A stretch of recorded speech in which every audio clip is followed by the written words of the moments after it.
अगर महिलाएं छोटे कपड़े पहनकर अपनी सुरक्षा स्वयं कर सकती हैं, उन्हें पहनकर असहज महसूस नहीं करती हैं, तो मुझे लगता है छोटे कपड़े पहनने में कोई बुराई नहीं है। लेकिन अगर वो अपनी सुरक्षा के लिए दूसरों पर अधिक निर्भर हैं, तो प्लीज अपनी सीमाओं का ख्याल रखिएगा।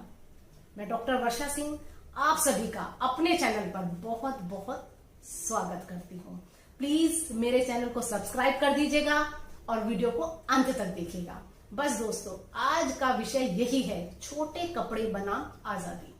कुछ महिलाएं कहती हैं कि अगर उन्हें छोटे कपड़े पहनने नहीं दिए जाते हैं तो उनकी आजादी छिन गई।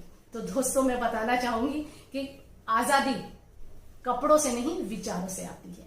किरण बेदी, सुषमा स्वराज अपने विचारों के लिए जानी जाती हैं, कपड़ों के आकार के लिए नहीं जानी जाती थी। तो ये बात हमें समझनी होगी। और आजकल इस विषय पर चर्चा जोर शोर से होती है कि महिलाओं को कैसे कपड़े पहनने चाहिए।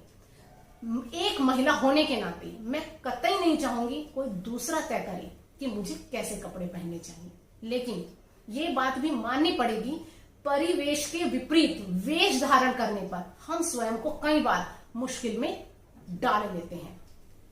और इस बात को कतई भी नजरअंदाज नहीं करा जा सकता है कि हम कौन से देश में रहते हैं। हमारा भारतवर्ष गांव का देश है, संयुक्त परिवार का देश है। यहाँ पर हमें अपने आसपास को बहुत ध्यान में रखना पड़ता है। हमारे संस्कार हमें एक वेश धारण करने के लिए अलाउ करते हैं और कुछ वेश धारण करने के लिए मना करते हैं, तो हम उसमें चलना पड़ता है।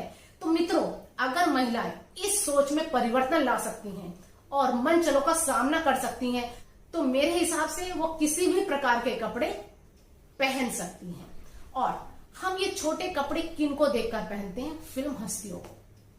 तो एक बात ध्यान रखनी चाहिए, ये कपड़े, मेकअप उनकी जॉब का हिस्सा है, रोजी रोटी है उनकी, और उन्हें मालूम है कि इन कपड़ों की मर्यादाएं क्या क्या हैं। तभी उनके चारों तरफ इतने बॉडीगार्ड्स होते हैं और उन्हें आम महिला की तरह ऑटो में, रिक्शा में, बस में सफर नहीं करना पड़ता है। उनकी सुरक्षा के इंतजाम की हम कल्पना भी नहीं कर सकते हैं। लेकिन हम नकल तो उन्हीं की करते हैं।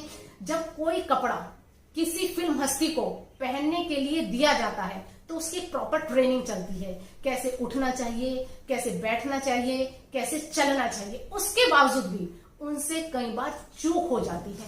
तो आम महिलाएं किस खेत की मूली है। तो जब भी आप कोई कपड़ा चुने तो पहले उसकी प्रॉपर ट्रेनिंग ले लें, उसके लिए पहले खुद को अपने आप तैयार कर लें। मैंने कई पार्टियों में और कई जगह देखा है कि जो लड़कियां थोड़ा सा भी अनकंफर्टेबल कपड़ा पहन लेती हैं तो वो इतना असहज महसूस करती हैं कि वो हमेशा उसको ही ठीक करती रहती हैं। मुख्य काम पर जिसके लिए वो आई हैं, पिकनिक के लिए, पार्टी के लिए, वो उसको एंजॉय नहीं कर पाती हैं। वो कभी यहां से कभी वहां से अपने कपड़ों को ही ठीक करती रहती हैं। या तो पार्टी में खड़ी रहेंगी और बैठ जाएंगी तो बड़े सलीके से उठना बैठना बड़ा अनकंफर्ट होता है। तो दोस्तों, जब इतनी मुश्किलें इनके साथ है तो कपड़े ऐसे पहनने क्यों हैं? और ऐसा नहीं है कि मैं इन कपड़ों के खिलाफ हूं, मैं इन कपड़ों के खिलाफ बिल्कुल भी नहीं हूं, लेकिन हमें अपनी मर्यादाओं का थोड़ा सा तो ख्याल रखना पड़ेगा। अब आप ये सोच रहे होंगे कि क्या जो कपड़े पूरे पहनती हैं उनके साथ छेड़छाड़ की घटनाएं नहीं होती हैं? बिल्कुल होती हैं। यहां पर तो आलम यह है कि लोग 80 साल तक की महिला को भी नहीं छोड़ते हैं। तो बस मैं तो इतना ही कहना चाहूंगी, जिस कपड़े में आप सहज महसूस कर सकते हैं सिर्फ उसी कपड़ों को पहने और इसको अपनी आजादी से जोड़कर बिल्कुल भी ना देखें। तो दोस्तों, मुझे लगता है कि मेरा ये वक्तव्य आपको पसंद आया होगा।